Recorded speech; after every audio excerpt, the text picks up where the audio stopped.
You know that nervous knot you get in your stomach right before a big English exam? Yeah, you're definitely not alone. These tests can feel like a total mystery box. You do all the studying, but what are the examiners really looking for? Well, in this explainer, we're going to crack that box wide open.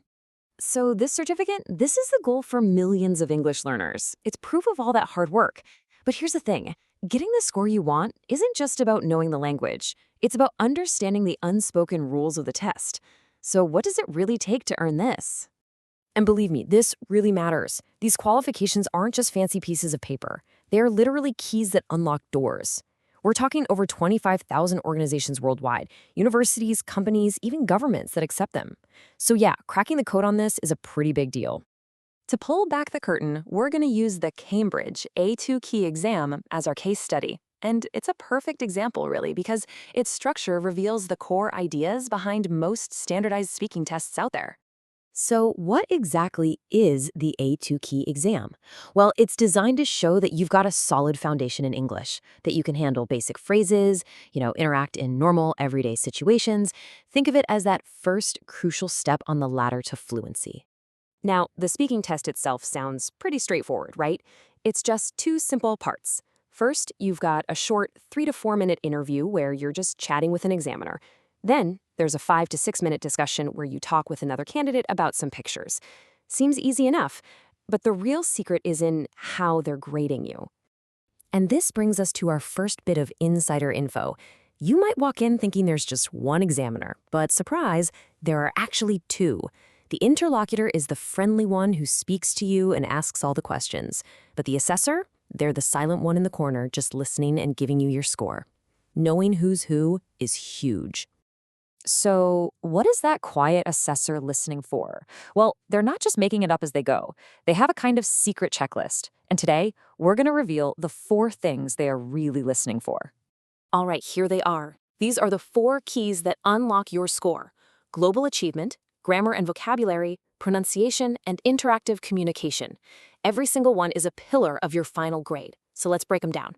First up, we've got global achievement. Now, this is the big picture score. It's not about the examiner counting every little mistake you make. Instead, they're asking one simple question. Overall, how well did this person get their ideas across? It's all about your effectiveness, not about being perfect. Next is grammar and vocabulary, which is probably what you spend the most time worrying about. But look closer at the actual definition. It's about your control of simple grammar and using the right words for everyday topics. They're not expecting you to sound like a poet. They just want to see that you can use the basics to get your point across. And now for the one that causes so much stress: pronunciation. But here's the game-changing secret. It is not about having a perfect British or American accent. The only question that really matters is, can you be understood? The magic word here is intelligibility. If people get what you're saying, you are on the right track. And look, this proves it. This is a direct quote from the official examiner's guide. The goal is just this. In general, you can understand the candidate. That's it. It's about clarity, not some specific accent. That should be a huge weight off your shoulders, right? And finally, number 4, interactive communication. This is where that second part of the test, the discussion, really matters. See, this isn't a speech. The examiners are watching to see how well you keep the conversation going, not just with them, but with the other student too. It's all about the natural back and forth. Okay, so we've got the 4 criteria down. But what does a good score actually sound like compared to a weak one? Let's decode these scoring bands and find out what they mean in the real world. Okay, let's take global achievement.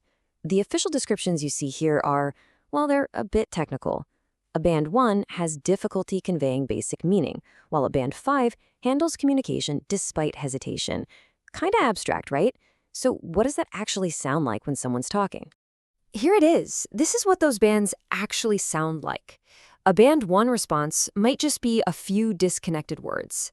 Yes, like eat, the park. But a Band 5 candidate builds a full thought, even a simple one. I like eat in the park because it's outside. See that difference? It's about creating a complete idea. Let's do the same thing for grammar and vocabulary. A Band 1 answer might have a really big error that makes it tough to understand, like music I know like. A Band 5 answer, though, shows control over simple sentences. I love listening to music. I listen with my friends. Again, it's not super complex, but it's clear and it's correct. And this is the kind of stuff you'll be talking about. In that second part of the test, you and the other candidate will get a set of pictures like these, and you'll just discuss them, what you like, what you don't like, and why. This is where you really rack up those interactive communication points. So, we've revealed the secret checklist and we've decoded the scores. Now for the most important part. How can you actually use all this? Let's lay out your path to success with some key strategies that will really boost your score.